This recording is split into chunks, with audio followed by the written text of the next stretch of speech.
We want to talk about reincarnation, something that in Judaism a lot of people are not so familiar with. Some people are troubled by this notion. They think maybe it's not Jewish. They think it's associated more with the Eastern religions, even though it actually has a very old tradition in Judaism, in the Torah, straight from the Tanakh, really going back to the Tanakh itself. We see reincarnation. So reincarnation is a legitimate Jewish thing. It's straight out of the Torah. Even the Chumash, even the Torah of Moses, if you know where to look, speaks about reincarnation. So that's what we want to uncover, this ancient tradition of reincarnation that was hidden for a while in Jewish texts, but is now available everywhere in the past, since the Zohar really, and even a little bit before that, but certainly in the past 700 years since the Zohar was published, reincarnation in Judaism is actually an open secret. And once you understand reincarnation, it makes sense of everything else in the Torah, as we shall see. So where does reincarnation, how do we know that reincarnation is a thing? Where does it come from? In the Tanakh itself. Is there a scriptural source for reincarnation? Any ideas? Where do you see in Tanakh? Like an explicit, not an allusion. I want like an explicit, clear verse that says, here is reincarnation. Like straightforward, no need for interpretation. Just one verse that clearly tells you that there's reincarnation. And his children? Not quite. So there is this verse in the book of Job, in Eov. Eov, very mystical book, very philosophical book. You remember the story of Eov? Eov is this like righteous, seemingly very righteous, upstanding man. And he has everything. He's got it all. Life's good. And the book begins with Satan coming to God and asking essentially for permission to go and abuse Eov a little bit, or a lot actually. And God grants him permission. Why does Job merit such terrible suffering? He loses everything. His children die and his house collides and he's sick and he's like, it's just horrible. And the Tanakh itself doesn't explain why did Job merit all this? How did he deserve all this suffering? So actually we're going to need reincarnation for that, to explain Job's past life, which we'll get to. But after all this suffering, all these afflictions that come upon Eov, he kind of loses faith a little bit, right? And he gets angry and so on. And then his friends, he has 3 of his friends that come to try and kind of comfort him and reason with him and try to keep him on the derech and not to lose faith. You remember this? And so it's like all this chapter after chapter of Eov and the 3 friends going back and forth, talking to each other. And finally, a 4th voice emerges, or a 5th, I guess. A 5th voice emerges, a 4th friend, who's Elihu. And Elihu comes and basically puts everybody in their place. And he's the one that's talking logically and coherently and explains exactly what's going on before God himself enters the picture and confronts Job. So Elihu tells Job, he says this, as he's trying to explain to Job why all this suffering is happening to him and that he shouldn't lose faith, this is what he tells him. Hen kol ele yifal el. This is what God does 2 or 3 times with a person. What does he do? The following verse. Lehashiv nafsho mini shachat. To bring back his soul from the grave. Le'or be'or ha'chaim, to bring him back to the light of life. So again, Elihu is telling Eov, listen, you want to know what's really going on? Look, God does this. Lehashiv nafsho mini shachat. It's pretty clear. God brings back a soul from the grave 2 or 3 times to give that person life again, to bring them back to the light of life. That's a pretty explicit source for reincarnation. Soul is God will actually return a soul from the grave, back to life, back into the light of this world, to try again. And he says 2 or 3 times God will do this. Where does he get this? Can we find a parallel to this in the Chumash itself? Right? In the book of Job, we are told that God brings a person back 2 or 3 times into this world to try again. Is there a source for this in the Chumash itself? Did Moses say anything about this? Exodus, when I bring punishment or calamity to this 3rd or 4th generation. Good, exactly. So we read in the 13 attributes, the midot, We say this all the time in our prayers, right? It's in Tachanun. We say it all the time. What are the 13 attributes of Hashem? That's right. Remember when God reveals himself to Moses on Mount Sinai, right? So it's Exodus chapter 34, right? After the golden calf. Vayavor Hashem al panav vayikra. Right? And it goes the 13 attributes. Hashem, Hashem, El Rachum v'chanun, El Chapayim b'rav chesed v'emet. Right? Notzer chesed la'alafim. He does kindness for thousands. Notzer chesed la'alafim. And then? Good. And he is noseh avon v'fesha v'chata'a v'nakeh, and he takes sins and he passes them on. Poked avon avot. He takes the sins of the fathers and passes them on. Al banim ve'al bnei banim, al shilashim ve'al ribeim. God takes the sins of the parents and passes them on to the children, to the third and fourth generation. Now, the seeming pshat here is that God takes a person's sins and carries them on to their children and their grandchildren and their great-grandchildren. That's what it seems to say, right? That's how we tend to understand it. But does that actually make sense? Why does that not make sense? Because it's not halacha. But why does it logically... Exactly. Why should children pay for the sins of the parents? What do I have to do? I never even met my great-grandparents. Why do I have to suffer for the sins of my great-grandparents? What if I'm a tzaddik and they were Rishaim? Why do I have to suffer for their sins? It doesn't make sense, because why should a person suffer for the sins of their great-grandparents that they didn't even know? That's not just. God is supposed to be all justice. And elsewhere in the Torah, we read the exact opposite. Because later in Dvarim, in Deuteronomy, what does it say? Lo yumtu avot al banim, ubanim lo yumtu al avot. Right? Children should not be put to death because of their parents, and parents should not suffer for their children. Ish bechet'o yumatu. Every person dies for their own sins. Every person suffers for their own sins. In the same Torah of Moses. So here it seems to say that sins pass on from parents to children. But then in Dvarim, Moses is pretty clear. He's saying, no, what are you talking about? Everybody pays for their own sins. Parents shouldn't pay for the sins of their children. Children shouldn't pay for the sins of their parents. Everybody dies for their own sins. Which makes sense. That's how it should be. I have free will. God gave me free will. I make my choices. I suffer the consequences, good or bad. Other people's sins shouldn't directly affect me. That's not fair. That doesn't make any sense. So this is where the Arizal comes in, and he says, what does that mean? Poked avon avot al banim al shilashim ve'al ribeim. That God passes on the sins of the fathers to the children, to the third and fourth generation.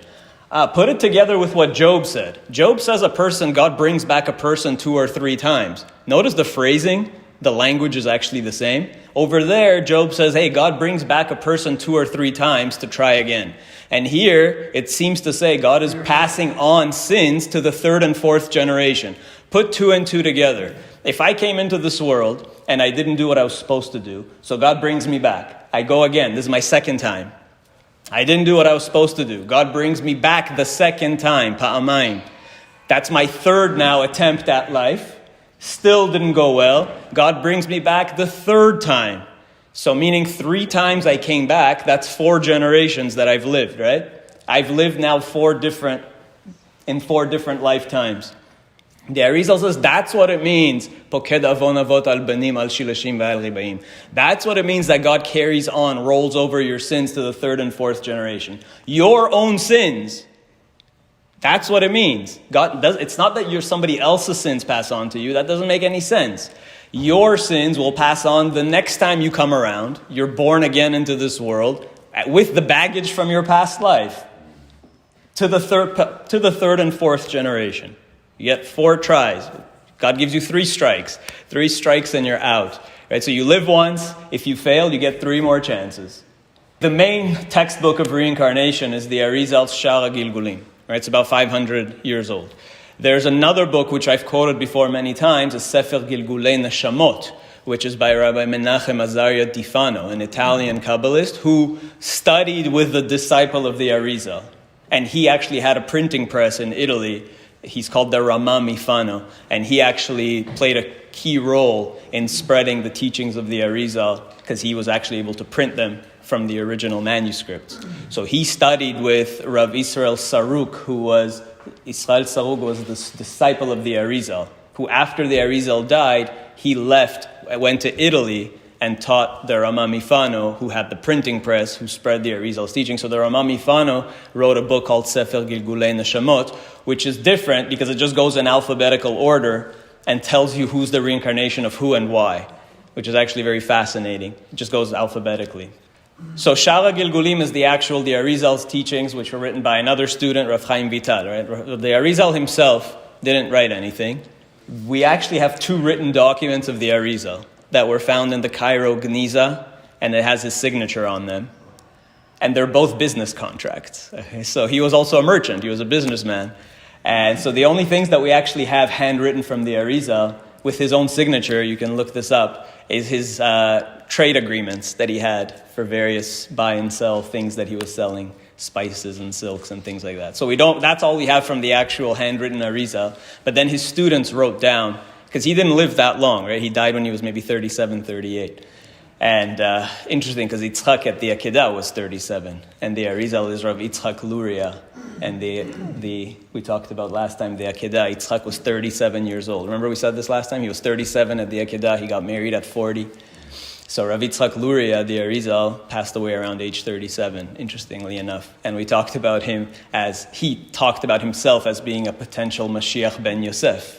Interestingly enough, and remember that connection to Yitzchak and Mashiach ben Yosef. Arizal said he thought he was a Mashiach? Yeah, Mashiach ben Yosef. Yeah. Well, as far as Rav Chaim Vital writes it, Rav Chaim Vital writes that the Arizal told him that he was of the generation, the Mashiach ben Yosef of the generation, and Rav Chaim Vital was the Mashiach ben David of the generation.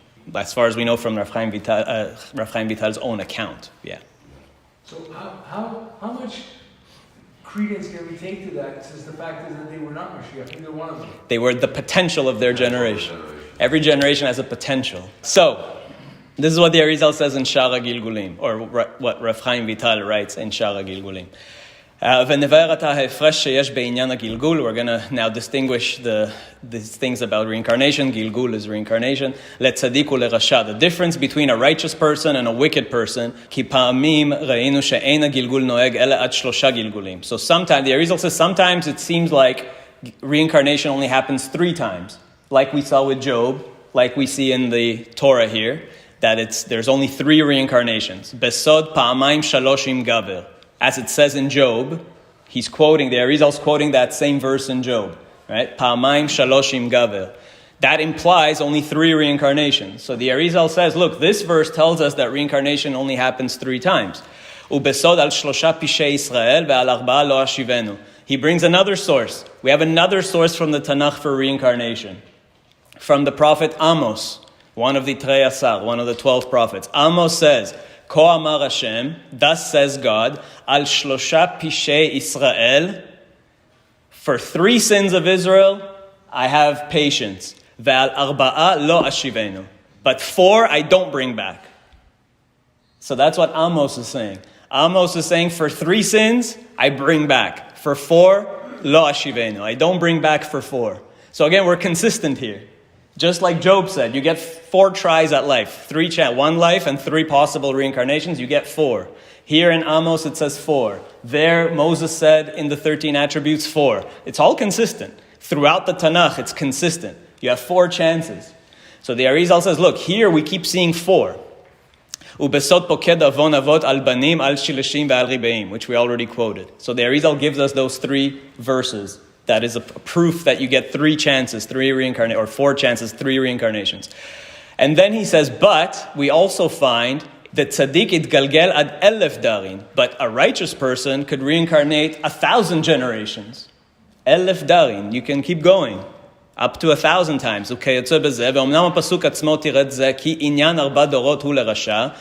times, 4 generations is for the wicked person, which is the meaning of poked avon avot.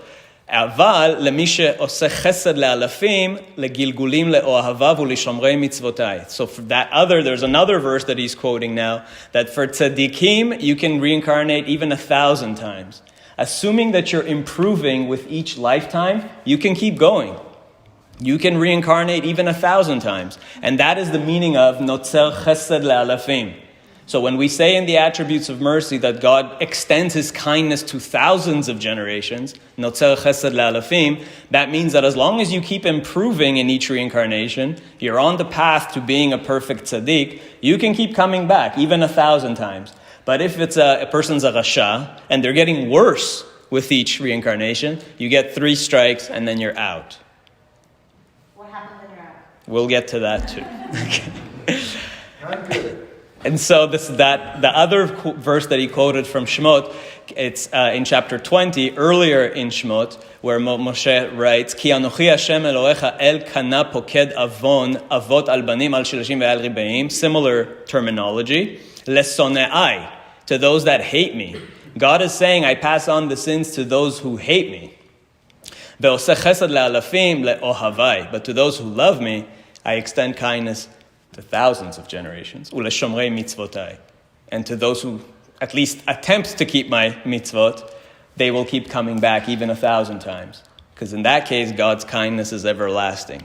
Okay, the Arizal continues. So what happens after you fail 3 times, or a person failed 3 times? So your 4 generations are up. Now what? So, generally speaking, a person doesn't go to Gehenom. He needs to come back to purify for his sins. He needs to come back in a reincarnation. Ki al kol avon ve'avon asher yesh lo, shelo nitchapru lo al yedei isurin bechayav, וגם לא נכנס בגיהנום לקבל עונשו עליהם, צריך גלגול אחר לכל עוון מהם לתקנו. So, he's saying that for every sin that you have, that you didn't already pay for in this world. So he's saying the isurin bechayav, the afflictions that you get in this world, they count as a punishment, right? Like slowly, you're suffering for your sins in this world. Assuming that when a person dies, their bank account is still more sins than what they suffered, then they're just going to keep coming back to this world until the bank account is basically even. And they're not going to Gehenom. They're coming back. Tzarich gilgul acher lekol avon mehem. So he's going to keep coming back to rectify his sins into this world. ולכן הוא מתגלגל גלגולים רבים, לכפר ולתקן עוונותיו. This is for the tzaddik. So for the tzaddik, he's going to keep coming back for every sin. He'll keep, as long as he's improving, he's going to keep coming back to rectify his sins. מה שאין כן ברשע. But this is not the case for the wicked, שנכנס לגיהנום, who will go to Gehenom, ומתמרקים שם כל עוונותיו יחד. And over there, he'll be cleansed. So you get 3 chances to clear your own sins. And if you don't, then God's going to clear them for you. At that point, you will be sent to Gehenom. At that point, you get a trip through hell, and you get a washing machine, and they cleanse you from your sins. And then he doesn't need to come back again. So Gehenom is really a last resort. If you are righteous and you keep improving, you keep coming back and slowly rectify with each generation, even 1,000 times or more. A wicked person, if they keep getting worse, you get 3 strikes, then you're out, and then you get a trip to Gehenom where the cleansing will be done for you.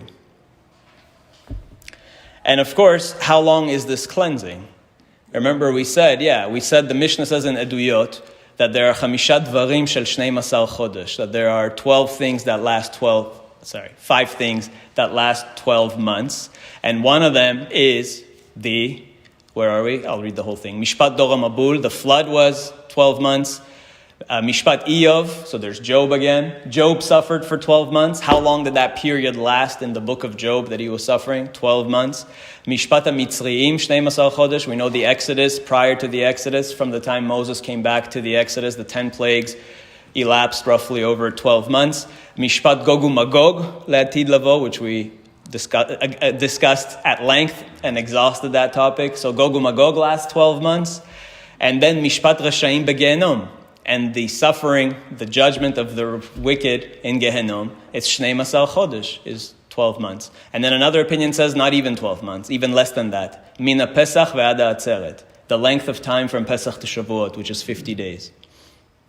So there's even a minority opinion. Rabbi Yochanan ben Nuri says it's just 50 days really. But the consensus is, the Mishnah says, that the suffering of the wicked in Gehenom is up to 12 months. It's clear. Yeah, and that's also why the custom is to say Kaddish for, up to a year, and we really cut it short 11 months, because we don't want to make it seem like that person was so wicked, they need the full 12 months, right? So we do like 11 months. Nobody comes back before the year? No. They come back. The reincarnation is instant. If you don't reincarnate and you have to go to Gehenom, so after three strikes, Somebody dies.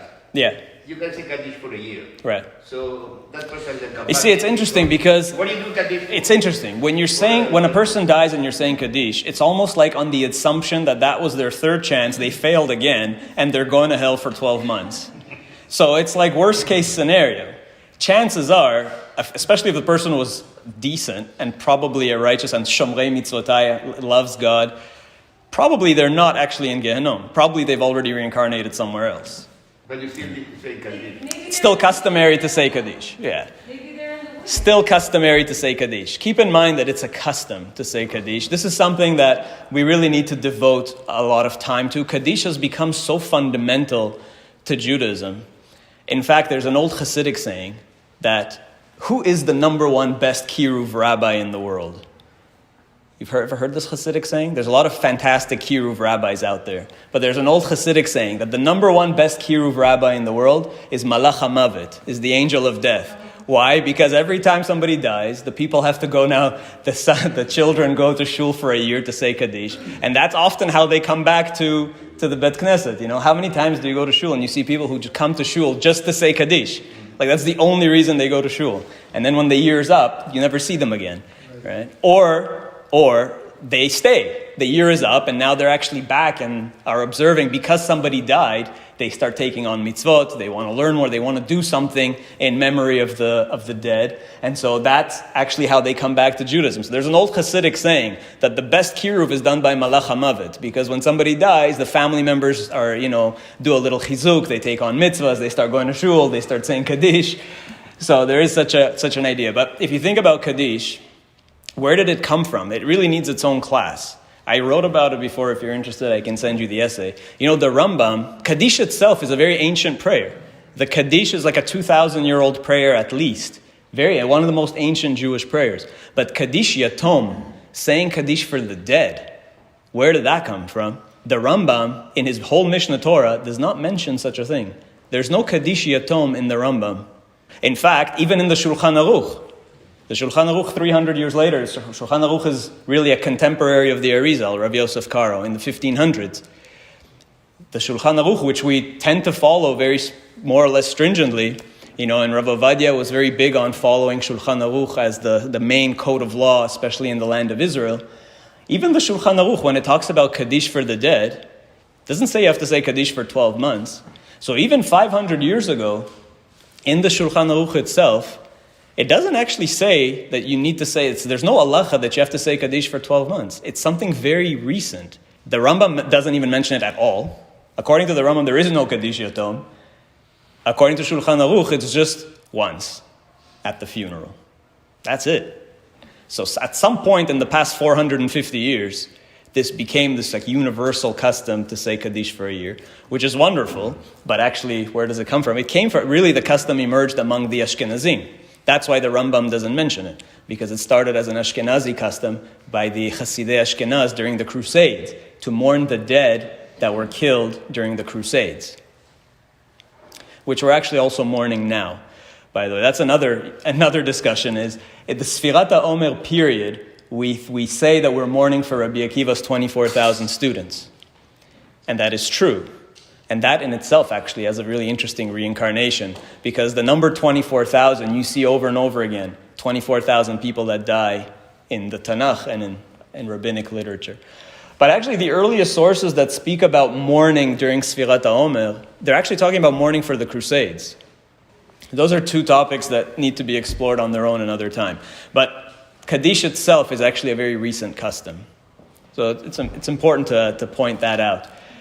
And now it's become customary to say Kaddish for a year or for 11 months, because worst case scenario, the person's going to be in hell for a maximum of, let's say, 12 months, assuming that they're so wicked that they need the super extra clean cycle in hell. But generally speaking, that's not necessary.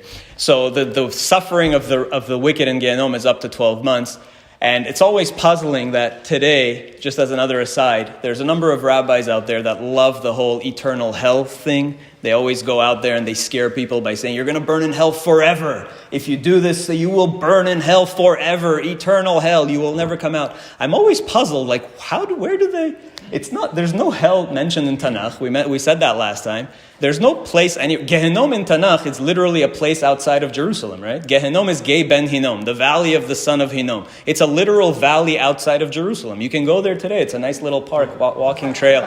It's actually quite pleasant. So Gehenom is like a literal place outside of Jerusalem where a lot of sinners congregated, and there was idolatry there and perhaps even human sacrifice. So the Tanakh describes that place as a wicked place. When the Tanakh speaks of Gehenom, it's not talking about an eternal hell. It's talking about a literal, physical, geographical location outside the old city walls of Jerusalem. So Tanakh doesn't speak about eternal damnation in Gehenom. And we said that last time. There's no discussion of heaven and hell in the Chumash or in the Tanakh. No description of heaven and hell. The Mishnah clearly tells you, the actual oral law, the Mishnah clearly tells you that the suffering of the wicked in Gehenom, Reshaim beGehenom, is 12 months. And we'll see what the Arizal says. I mean, the Arizal is telling you the same thing, ultimately. He's saying that most people don't even go to Gehenom. Most people come back and reincarnate. And as long as you're still keeping mitzvot, and you believe in God, and you're not totally wicked, you're going to keep reincarnating for thousands of generations. So where these rabbis get this eternal hell, scaring people that you make a mistake and you're going to burn forever in eternity, I don't know where they get this. They get it from, I know where they get it. They get it from much later sources, much later sources, where did they get it from? I don't know. Zohar has some explicit punishments for people who do certain things. Nobody's saying that there's no punishment. It's a fundamental belief that there's reward and punishment, that there's afterlife, no doubt. But the idea of an eternal hell, it doesn't even, not only is there no source for it in Tanakh or in the Mishnah, in the actual authentic early sources, but it doesn't even logically make any sense. Like, why would God make you suffer for eternity? First of all, it makes no sense because we know that God is perfectly just. And God acts midah keneged midah. God acts with mathematical precision. So how does it make any sense that a finite sin in a finite lifespan would deserve an infinity of torture? It says eternal hell because Gehenom and heaven, these are spiritual realms. So technically, these are timeless realms, these are spaceless realms, they're not Right. physical time and space. So if there's no beginning, middle, and end, technically the only time that exists is eternity. Maybe it feels like it's eternal. Maybe it feels like this is like never ending. It is here. But we feel that way too sometimes, Yeah. Like if you have little babies and they're not sleeping at night, it feels like an eternity. It feels like an eternity of suffering, right? The feeling of suffering is eternal. That's a different story. But it does end eventually. Logically, the point is, what I'm trying to say is, in terms of the whole idea of midah keneged midah, is that God's punishing is precise. So it makes no mathematical sense. The equation doesn't balance out. That for a finite life, I would get infinite suffering. The math just doesn't add up. It makes no sense. Why would I get billions of eons of years of suffering for, let's say, 80 years of sin? The numbers just don't work. That's not midah keneged midah. That's not precise. Has parameters. Exactly. A midah is a measure. It has to be measured. Infinity is by definition not measurable. It makes no sense. So the idea of an eternal hell contradicts the principle of midah keneged midah. It doesn't. Not only that, that contradicts the whole principle of God being good. Because if God is good, as we know, and God created you, and God is all-knowing, so God knew when He created you what your ultimate destiny would be, why would God create you to suffer infinity? Is God some sadistic, cruel monster that deliberately made you, put you into this world against your will? You didn't choose to be here. Al korchach ata notzar, al korchach ata nolad, al korchach ata chai, right? In the Mishnah it says you were born against your will, you live against... God brought you here against your will, gave you a yetzer hara and a whole satan and a sitra achra to tempt you and to make you fail. And then when you failed, He puts you in eternity forever to suffer and torture. How does that make sense? In what world does that make sense? In whose mind is this actually logically reasonable? It's the most ridiculous thing ever. It makes no sense. A good God would never create you. A good omnipotent God, all-knowing, omniscient God would never create you and then condemn you to an eternity of hell. It's completely self-defeating and makes no sense. The concept of an eternal hell makes no sense. And don't let anybody tell you otherwise. I'll tell you where it did come from. It came from Christians and Muslims, right? The early Jewish sources never speak of eternal hell. Christians and Muslims do. And then once Christians and Muslims started believing it and spreading it everywhere, then Jews started believing it. And then after the advent of Christianity and Islam, you see it invading Jewish texts. This is an illogical idea from illogical Christianity and Islam. For them, it's totally consistent because their religions are at their core illogical. So another illogical concept like an eternal hell is perfectly fine for Christians and Muslims. But an eternal hell does not fit in Judaism. And that's really what the Arizal was doing. The Arizal was bringing back the proper understanding of the afterlife. And as we'll see, the Arizal says it's really reincarnation, or if necessary, a short trip through Gehenom. But even that we have to refine. What exactly does that mean? We have to answer all these questions. What does that mean to be in Gan Eden? What does that mean to be in Gehenom?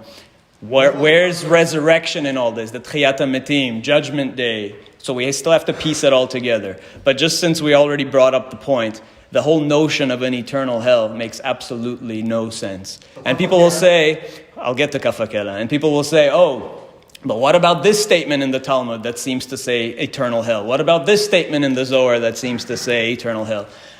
There are many such statements, yes, often metaphorical. Remember, we had a class on understanding the Talmud. There's a lot of things in the Talmud that there are multiple opinions in the Talmud. And we'll see as well what the Talmud says about suffering in the afterlife. There are many different versions, many ideas, and many opinions. So to pull one sentence and say, oh, but this one sentence says, so what? It's one sentence, right? You have to look at everything together.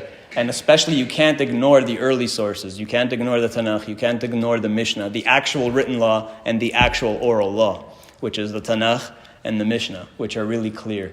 Kafakela, I have it actually right here. It says in Shmuel, some people bring up, what about Kafakela, right? You've heard of Kafakela? This great slingshot, the cosmic slingshot. And sometimes you'll hear people describe it as a torment in hell where you get flung back and forth, whatever that means. Again, illogical ideas that are very difficult to understand. But let's see what the Arizal said about Kafakela. First of all, where does this idea of a cosmic sling come from? Shmuel says, chapter 1, verse 25. This is when King David had an encounter with Naval. And we're going to have to go to explore who Naval was. We're going to do all these reincarnations later. Looks like not today at this rate.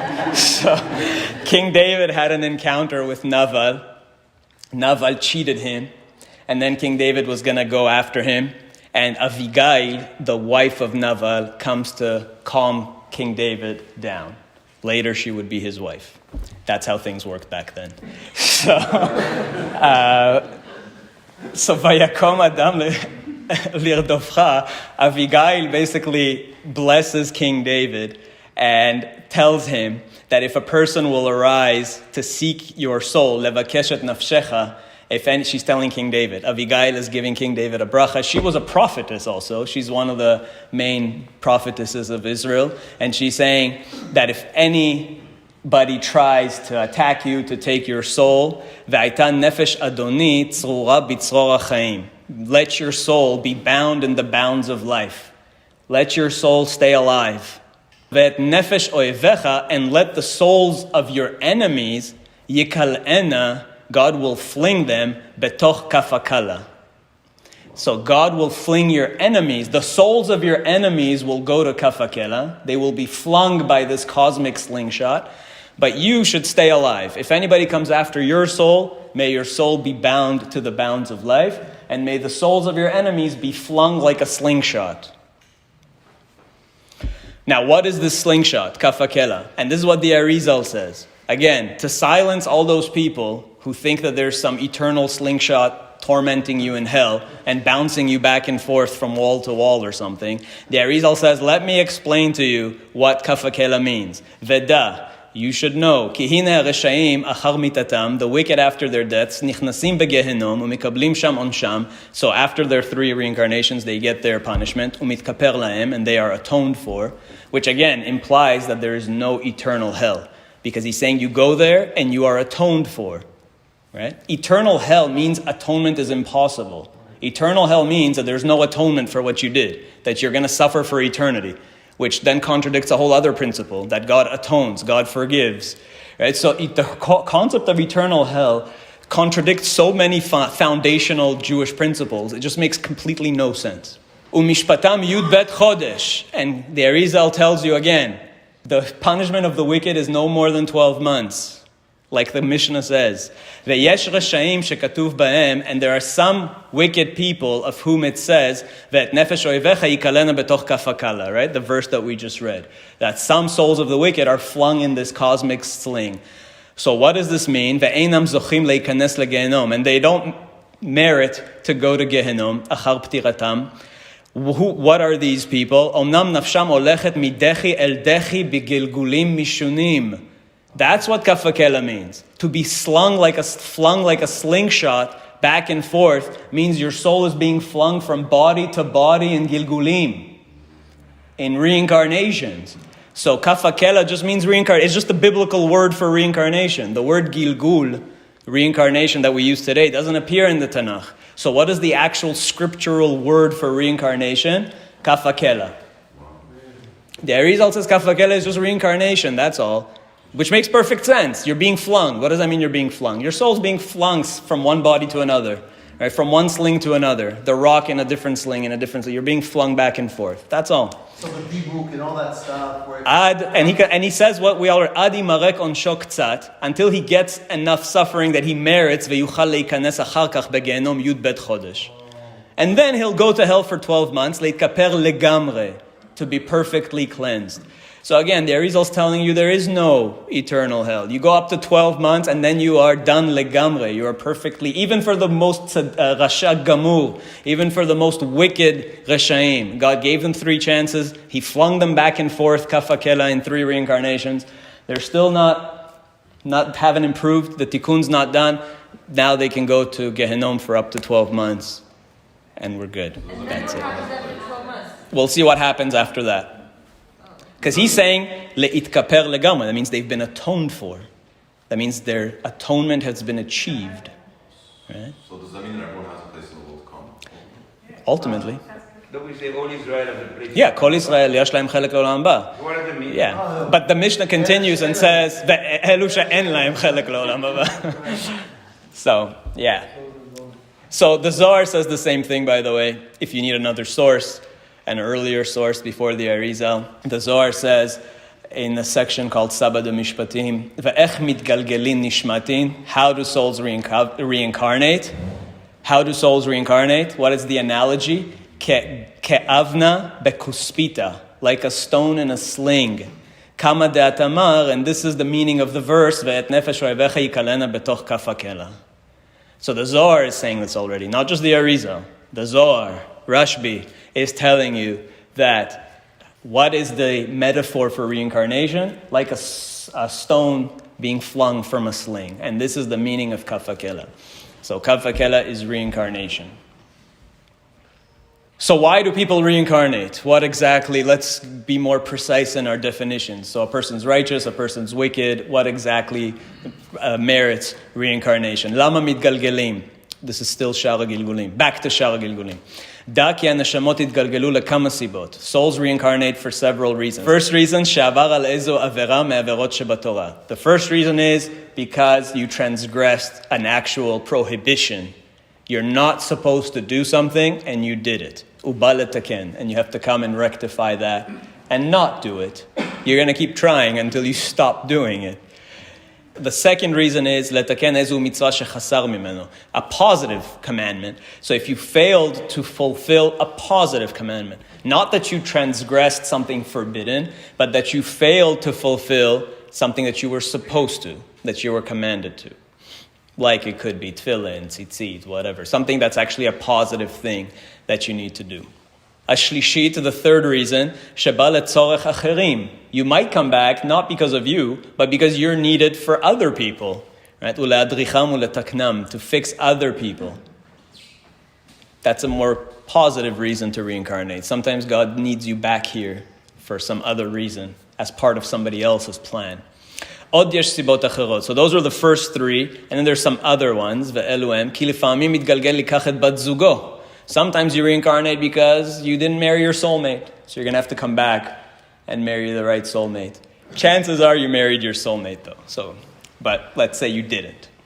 You didn't marry your soulmate, you might have to come back. Right, yeah. We talked about 18 soulmates before. You might come back to marry, maybe you married soulmate number 3, and you might have to come back to marry soulmate number 1. Because they are in rank order, hierarchical order. That there's your number 1 soulmate, like the Bathsheba to David, and then there's like number 2, 3, 4, 5, 6.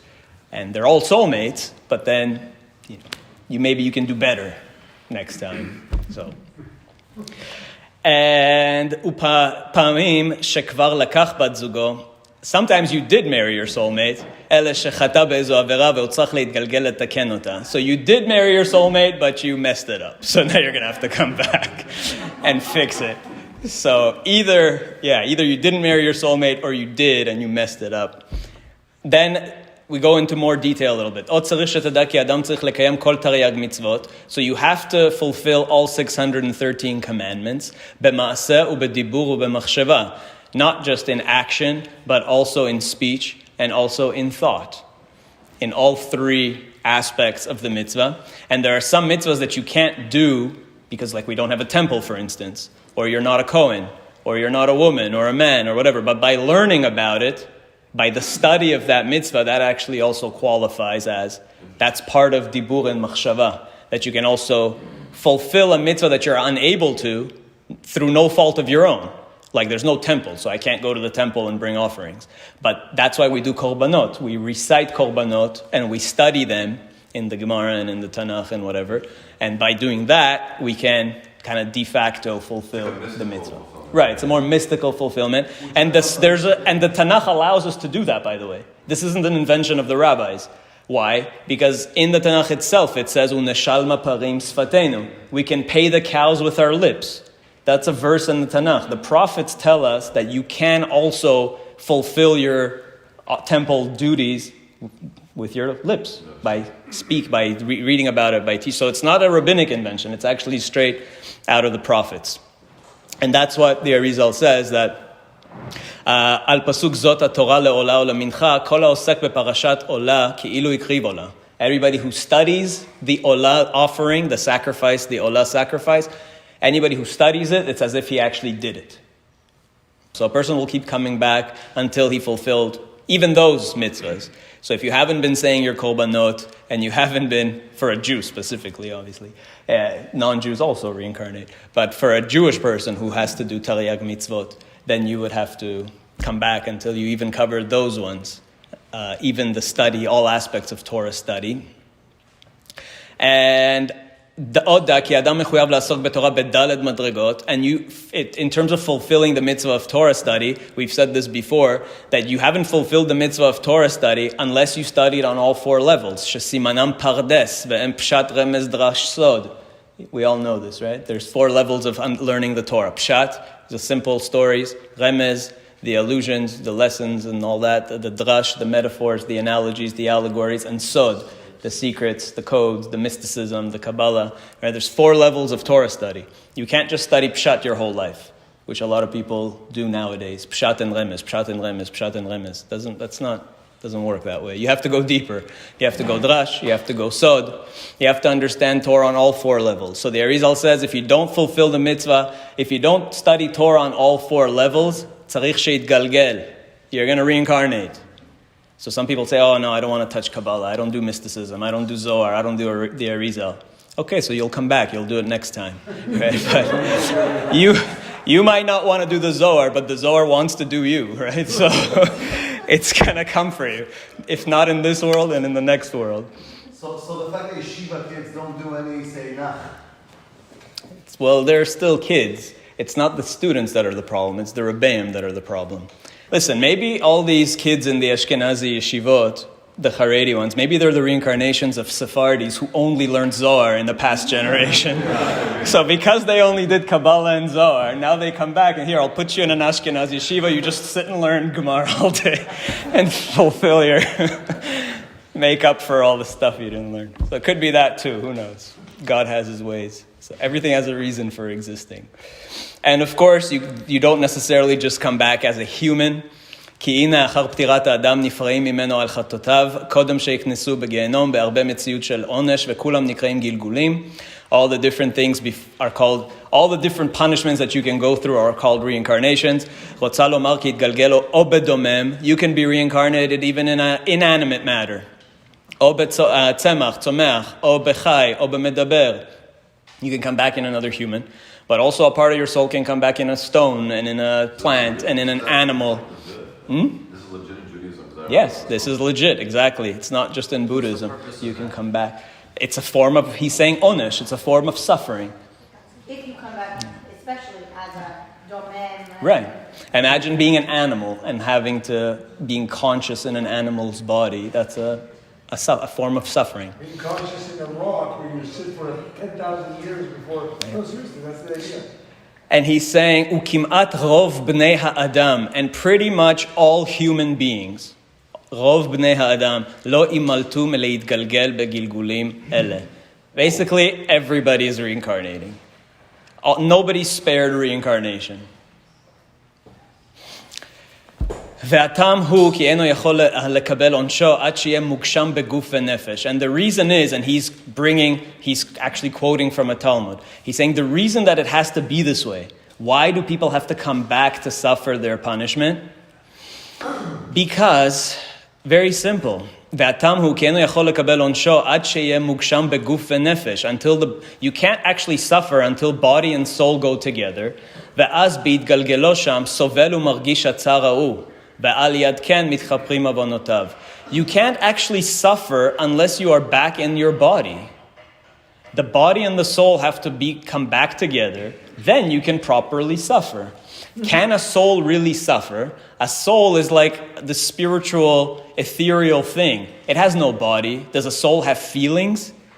The body feels pleasures and the body feels pain. Does a soul really feel pain? Yes. No. It's a consciousness that is very... But that's tied to your body. Because your brain is just a sensor that is perceiving things. You are perceiving sight, you're perceiving sound, you're perceiving touch, taste, smell, time, space, whatever. You have all these senses. Your brain, or you, are perceiving things. Your thoughts in your head are just more electrical signals. Just like touch and smell and taste, those are just electrical signals. The soul itself, can the soul itself actually suffer? The Arizal is saying, and we're going to see where he gets this from. The Arizal is saying the soul can't suffer. The body suffers. The body is capable of feeling pain. The body feels pleasure, the body feels pain. The soul, in order for you to suffer, you actually have to come back to your body. And he says this is the only way, mitchaprim avonotav, the only way to cleanse your sins is to come back into a body. You have to come back into the physical world. And by the way, this is the deeper meaning. We said Gehenom before. This is the deeper meaning of why our sages said Gehenom is hell. Gehenom is not hell. Gehenom is a park outside Jerusalem. What was meant by that is, Gehenom is here. And so is Gan Eden, for that matter. Gan Eden and Gehenom are both here. And if you do Gematria, since we like Gematria, the value of Gan Eden and the value of Gei Ben Hinnom is the same. It's 177. They're equal. Gan Eden and Gehenom equal. They're both here. You get your rewards and punishments, your pleasures and pains in this world. And we talked about this briefly when we talked about Arba'a shenichnesu bepardes. You can re-listen to that, it'll make more sense now. When we said towards the end of that class, Arba'a shenichnesu bepardes, and about the idea of a singular domain in the cosmos, of heaven and earth. There is that. We're going over and over about suffering, but in some place, in some moment, we also talk about that Gehenom is here, but also Gan Eden is here. So I believe that there has to be a gilgul Right. in order to understand that we have to actually have pleasure in life here when we live. Yes, absolutely. And the Torah throughout says that. Do what you're supposed to, be a good person, and you're going to live amazing. So I'm going to bless you, you're going to have tons of stuff, material wealth, right? You're going to have all the produce and all the gold and all the silver and lots of children, and you're going to be healthy. It's all like very physical, material pleasures. So the Arizal says the only way to actually suffer and atone for your sins is be'it galgelo, to reincarnate, umargish atzarahu, and then you will feel tza'ar, then you will feel pain, ve'aliyadken mitkaprim avonotav, and then you can atone for your sins and rectify. Where did he get this from? Famous Gemara in Sanhedrin. And maybe we'll do this one, and then we'll pause and we'll continue next week. So what does it say in Sanhedrin? You remember Rabbi Yehuda Anasi, who compiled the Mishnah. Rabbi Yehuda Anasi had a famous study partner who was not even Jewish, who was Antoninus, right? The Roman Emperor Antoninus. Some say that it's the Emperor Marcus Aurelius. Maybe, you know Marcus Aurelius in Meditations, but probably most people don't know Meditations, but most people know Gladiator, the movie with Russell Crowe.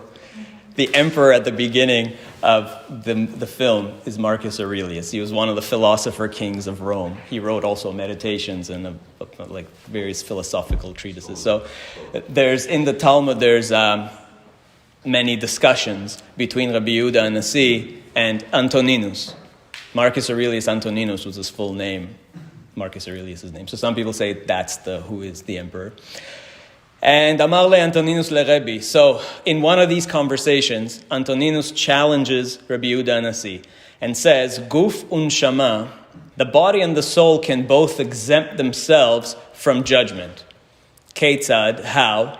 Guf omer, neshama chatat, shemiyom shepirsha mimeni, areni mutal ke'even domem bakever. The body is going to say, hey, I didn't do anything.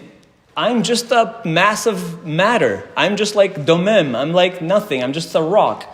The soul is what animated me. It's the soul that sinned, not the body. I'm just the body. I don't do anything. It's the soul that sinned. And as soon as the soul left me, look, I'm dead. Like the body is just a hump of mass on the ground. So the body is going to say, why should I suffer? It's the soul that made all those decisions. I didn't do anything. Uneshama omeret, guf chata. But the body sinned. The soul's going to say, no, the body sinned. Shemiyom shepirashti mimeno, areni porachat ba'avir katzipor. From the day that I left my body, look, I'm spiritual. I'm floating up to heaven. Right? The soul is pure. I only sinned because I had a body, a materialistic body with all of its desires and temptations. So Antoninus is telling Rebbe, Antoninus heard this whole idea of, this is already in Christian times, so he heard this idea of eternal hell, heaven, punishment, some spirit souls in heaven or in Gehenom suffering. He said, that makes no sense. Antoninus is telling Rabbi Yehuda Anasi, that makes no sense. Why would the soul suffer for something that the body did? The soul's going to say, I didn't do anything. I'm pure. It's the body that did the sins. And the body is going to say, what did I do? I'm just a finite hump of mass. I did nothing without the soul. That's what Antoninus told Rebbe.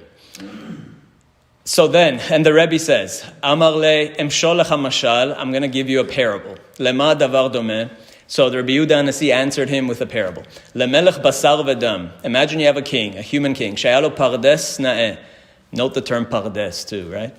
Rabbi Yehuda Anasi is challenging you to think about this more deeply. Right? He could have used many analogies.